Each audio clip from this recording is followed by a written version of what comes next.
Ngày giờ này qua video này mày thiếu rơi như bò phải rơi hái mà. Ồ thiếu chứ nhé. 13 phút rồi, 14 phút. 14 giờ.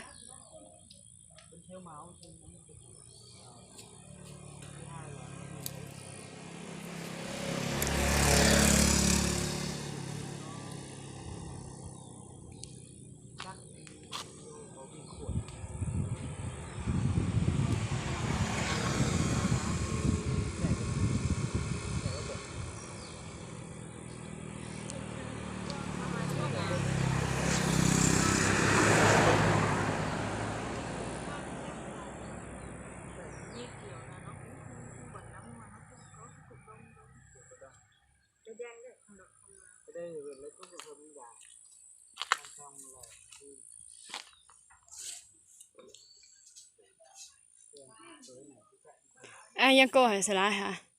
Anh.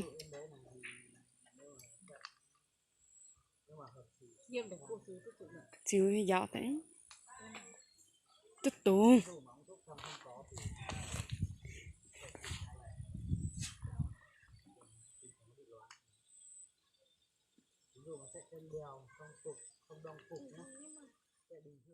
Tiếng một nhân đề đấy cho cái mà có mò ở bên này rồi cho nên sáng tạo của nó mình sáng tạo được bảo hộ để có không chỉ lo không chỉ thì sẽ chỉ lấy không cái gì cũng là cái gì có là còn bị thạch cho là nhớ này thạch đấy mà là mắc nữa này nhau là nhau chỉ cái là cứ mắc cái mắc một luôn này mắc luôn này mà lo sẽ được không được nhưng mà cũng mau xí à họ sẽ để mắc mắc đâu họ sẽ để mắc đâu cái nào họ không đàn nó họ luôn là họ mắc luôn lại sát chứ nó nói hơi tụi mình có hành nó mới mắc như tôi sửa tôi tự cao sửa này hả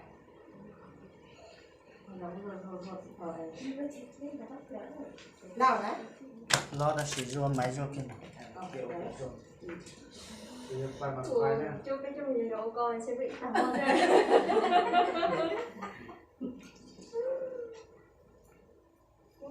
đâu cứ sát thì nào tôi đi hết chơi sát thì nào cái chơi số mấy chua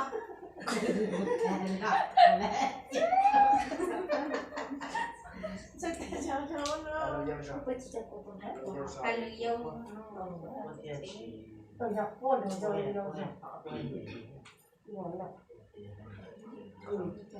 nó lấy cả sự rồi đấy nhớ là phải hết này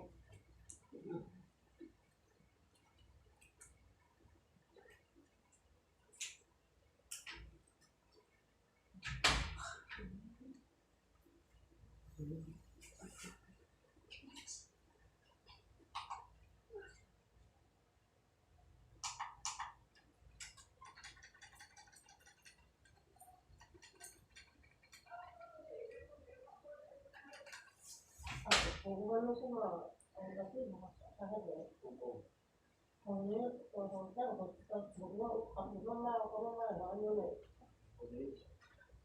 món là thằng nó mà nó này mà chỗ này mà nó này không có cái nào sát thì nó chỉ món nó sao cả tao cũng mà cái sao nó mà nó đèn nó mà nó đèn mắt nó ra đâu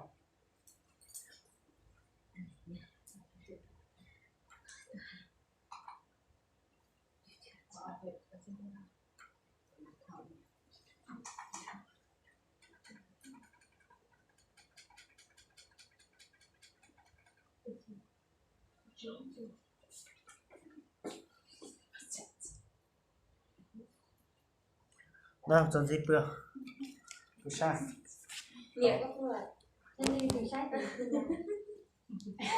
chỉ bỏ mẹ nào để cho chờ sao đó chỉ có các chị tụi nó phải khác thì tôi không rồi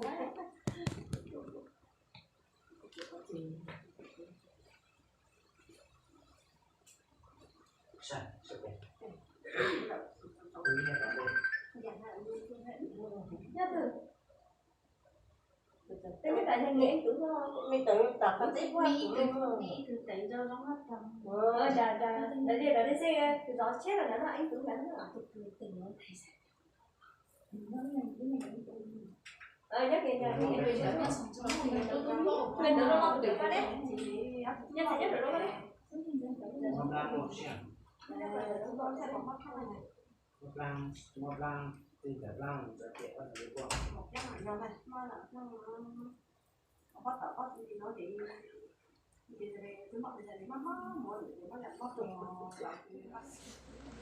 Không ba, nếu biết tôi giờ là thằng nói đây giờ là tôi sẽ làm. Lưu là rồi.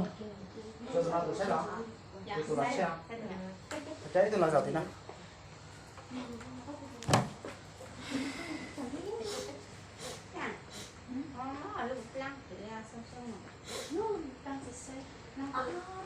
Nó cho hai lúa từ xe nó cho từ mò cho sáu từ cái bông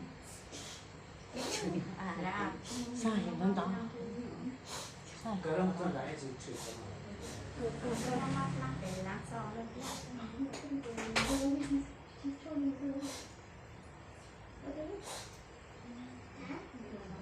bây giờ muốn đuổi rồi.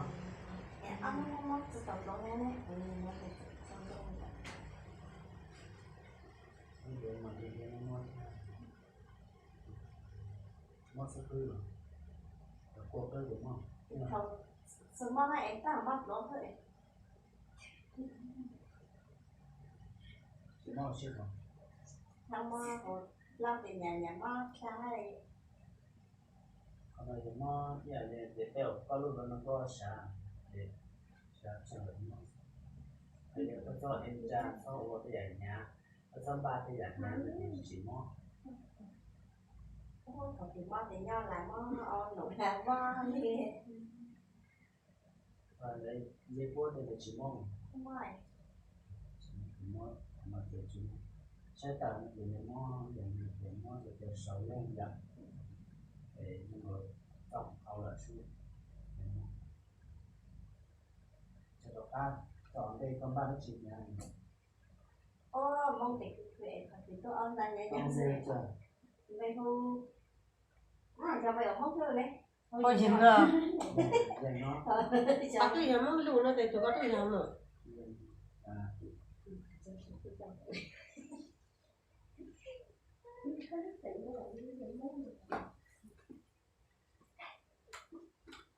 Shanti.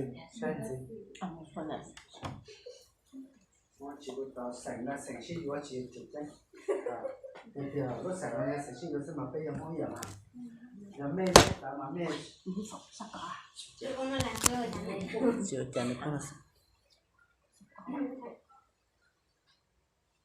Sảnh nó là để sảnh shi nó sẽ của sao ta mua. Tao mày giờ mong lọc xuống rồi đấy. Chỉ mong lòng. Bây giờ mong lọc à.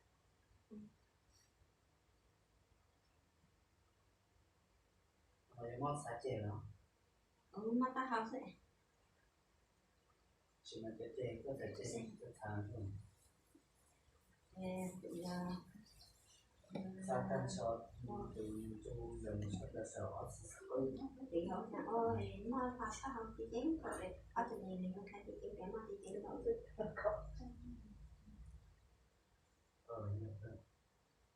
Ngó kìa đó ra mà ra của mình dùng ở món để chắc cũng món lò Sáng cũng tự giỏi mai ha. Sáng cũng tự giỏi mai. Không phải nữa.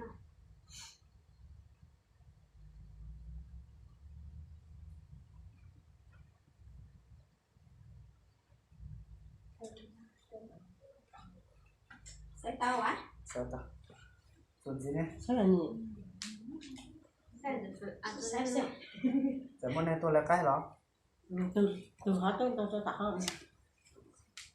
chỉ mỗi tôi là cái đó Chính nó còn sẽ mua hát đóng to. Tôi tặng nó mà. Thì chi tôi phải mang xuống nước. mau xíu Mua hát này. Anh thì thôi mà mua rồi. Thì sáng rồi cũng cái nó mà giữ sẵn sàng chỉ. Nghe hát. của bao nhiêu giờ để dùng một sao tu này sáng cô tiền một cái đây là mình giờ oppa mình sẽ nhân nhỏ này mình sẽ mò để sẽ trở lại để mò thành được cái bây giờ mò sẽ xuống mò ở trường của vào tới giờ đến nó mò sầu của mò sai của mò mà nó tao là gì mà lục chay nó chết hàng là cái thảo nó họ mình sẽ in mình móc lắm chay ta mà móc in lá để họ dọn hết để tay thằng sau chỉ mò mà để thằng sau chỉ móc đấy để cái mò này sẽ chịu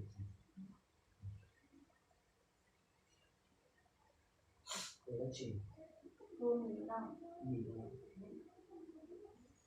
thời gian có mò cho họ có sở lại mà để nó còn cái mò rồi sẽ học lại có lo mò sẽ học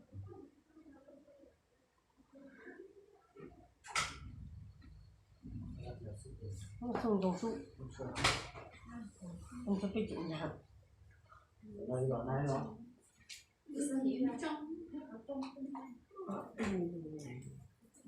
Sebenarnya kita naik soal à số ly xe số xe số xăng lúa nó sẽ không tự động má xăng lúa Tapi kalau dia cuma dia kaya suốt tiền nào, coi suốt tiền đó, coi dia cũng mất tiền mà, mấy trăm mà. má xăng có kiểu nó má Rồi bây giờ lấy có chỉ có mỏ. cái má nó lấy được thì nó chỉ cái má xăng thì nó là má xăng chẳng Coi chỉ lấy có chỉ có mỏ hết trong đó này. 그 사키 주에 아무 와상 들어가네. lúa nó chỉ mà mà Cái đó chỉ 안 라페 루스노 아시피 또 쉐피 또 서. đây sẽ là tôi thả. nhóc của em Tôi thả là chỉ tôi mà bỏ. Đó là nhớ là mẹ chỉ dùng không. Đó nó trong cái đấy không thì mọi người đi làm không có được nhóc của thầy chi làm của cả lúa但是嘛，等下有时候嘛，有时候少搞了，有时候一山寨呢，nhiều sang chẳng không山寨可就个分定下地， ôi就是难对就拿过去点嘛，不就拿过去呢，我不给山地界，不给山界了，是老给山界是，定下了，好嘛呢？ Các chơi sẽ lẹ hả? Mà thì các chơi sẽ lẹ. 对。 À thì chăn chăn nó, cái sang cứ ca lên nữa, ca lo. 但是非常好点嘛。 Rồi. mà nó lấy thầy chị nó thằng nó mình nó tự đang gặp cái lúc lúa nó lẹ Có sẽ. bé nó tự đi nó tuổi nữa tuổi đi đó Không có tàu nữa.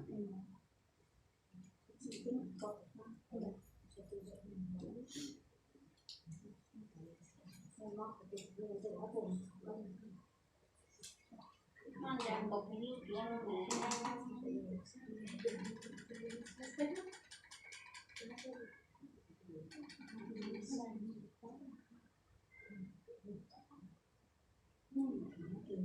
Không nghe tàu. nhà tao mà Chưa sao học, chưa sao có mỏ. chưa đi họ mà cứ cho mình nó sẽ mang ra ra mình có thể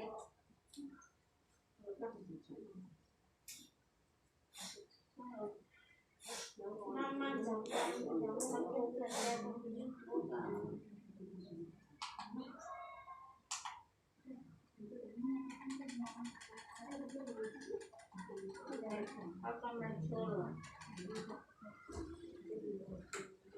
Tàu xe gì không? Nhưng mà mày nói mà mày nói cho sách để sách cả Xem xe cái trong gì xịt tàu. Đó xong thì nhắc ra để mua xe bé mua có thêm tổng này cho nó sẽ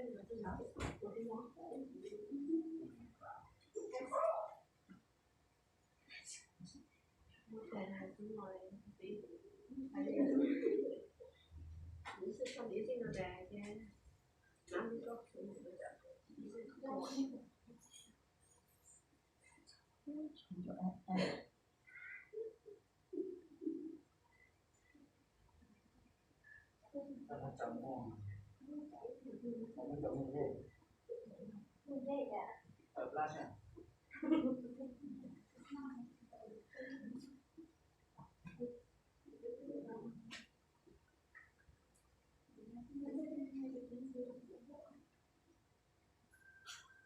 mua sa xịn là được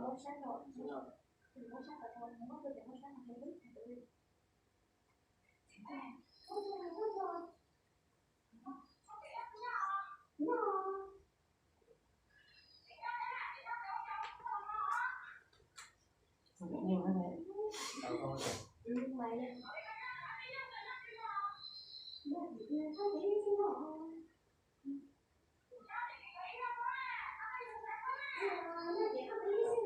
nãy ta nung xài cái bông nung mù bây giờ nhận thấy mồ tao tuần riêng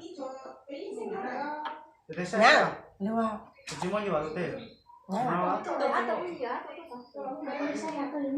nãy mẹ tuần này ít tôi xài mà ít tôi xài nãy sao xài nữa từ đây chỉ có xem sai nó chỉ xem lắm tôi xài tôi không rồi chỉ xem để chơi chơi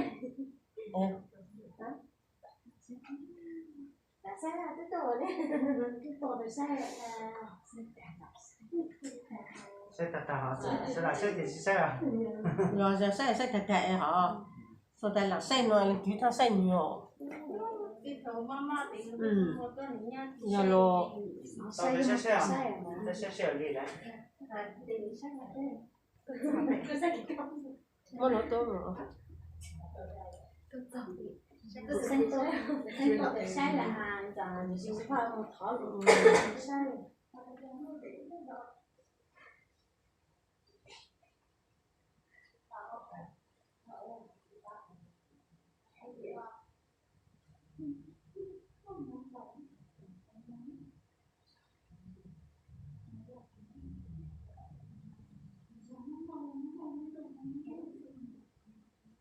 nó về đúng không còn sao ta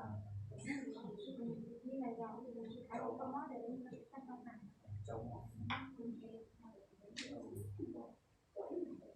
được lại giờ bảo đi ha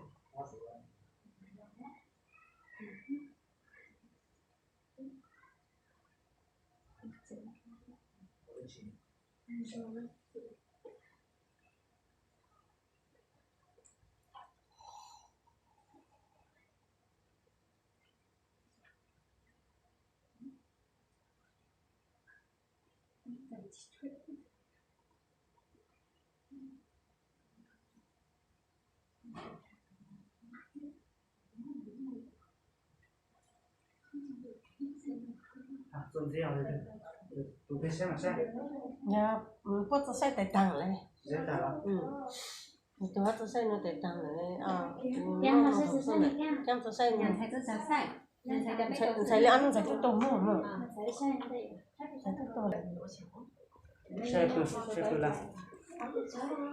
hay là cứ sơ cho là clip là sẽ vì biết tôi sầu xe hả chẳng có sợ cái đi quý của nó rồi chúng ta đem cái chẳng cái mua nắng này các xin chúng ta đem cái chúng mình vào cả nhà tôi có ngoài tôi có một cái nhà thì cái cô nhà tôi tôi có nhà này tôi có tận sao có hỏng vì có cái nhà này luôn mà to này bỏ số xe này bao giờ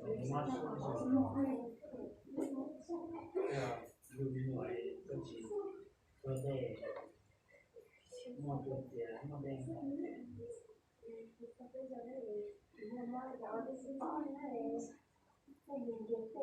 mua số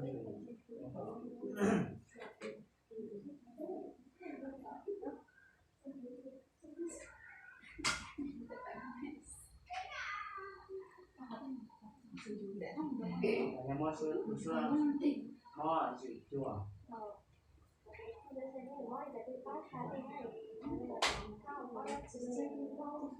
sa con giờ về đi họ không thể quên hậu rồi sản luôn làm một cái như đó bây giờ Aku tadi sih nanti cerita kalau nanti cerita sih, lalu kita ngomongin cerita ini. Oh dia sih, gua sih